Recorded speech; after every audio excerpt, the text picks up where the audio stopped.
Hey everybody, welcome back to our YouTube channel. My name is Ali Valort and my law partner Alexander Carl. He is back with us this week.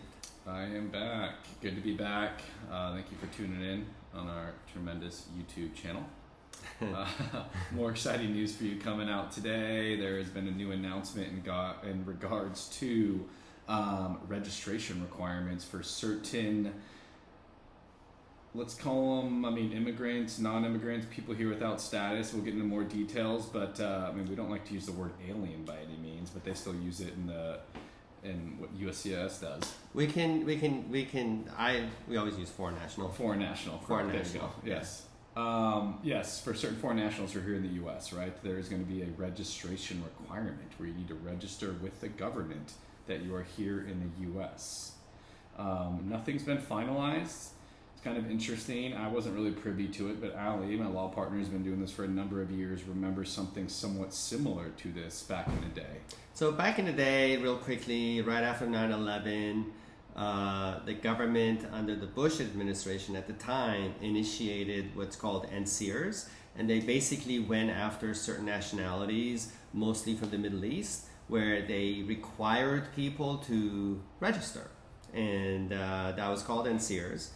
And a lot of people did, some people didn't, and eventually the government gave up the push of NCERS, but for a while, I would say at least a decade, it did affect folks in a number of ways. For example, if we were in court and there was a relief to be granted, let's say cancellation of removal or asylum or whatnot, the government attorney typically always brought up NCERS registration, where they required registration, otherwise they would deem the applicant not to have or be of good moral standards, etc. They found reasons to deny benefits. The same thing happened with green card application, any kind of immigration benefit. It did have an effect on the tail end of things if folks had not registered.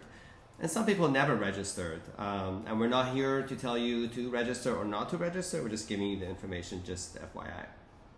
Yeah, and that's in the past. It might not be similar or the exact same to this new registration requirement that was just announced by the Department of Homeland Security. Time will tell once it officially comes out, but there has been an official announcement by the Department of Homeland Security about, they call it alien registration requirement. We like to use the term again, foreign national registration requirement.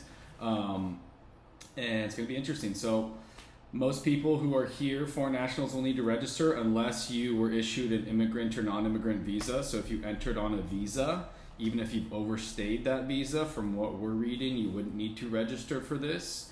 If you have been issued an employment authorization document, there's a bullet point saying those people don't have to register either. If you're an applicant for lawful permanent residence, Green card, you wouldn't need to register. What about Canadians? Interestingly enough, Canadians do, because when they enter, they are not issued an I-94. So they don't have an entry document. So believe it or not, they're saying Canadians would need to register. If you've been issued a border crossing card, do not need to register. Those are the bullet points we're seeing on the Department of Homeland Security's website on people who do not need to register. If you don't fall into one of those categories, most likely you would need to register for this. Now, if you were a child when you came in and you turned 14, you do need to register. Mm-hmm.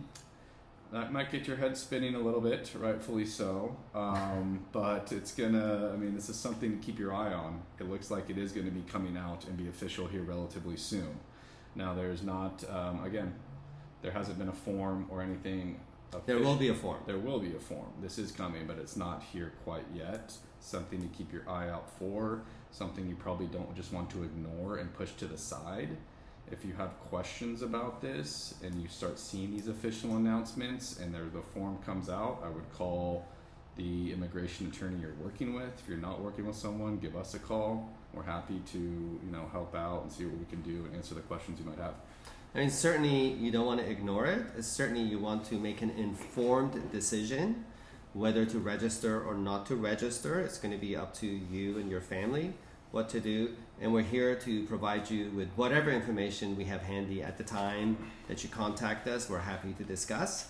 Yeah, they're saying, if you failure to register and you fall into a category that's supposed to, it could be, misdemeanor, so a crime. They're saying possibly. Again, we'll have to see what the official announcement is, with possibly a penalty of, $1,000 fine, etc., and maybe some immigration implications as well. But right. I mean, there's a lot of chatter. Yeah. There's a lot of chatter even within the immigration attorney community. Some people are running around with like chickens with no head, and some people are blasé about it.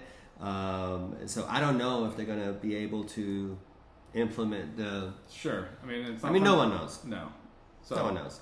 No need to panic. Just no need to panic. Something to keep your eye on. It seems like there is going to be some type of registration requirement you want to be privy to. Yep. Great. Well, give us a call. Shoot us an email. Thanks for tuning in.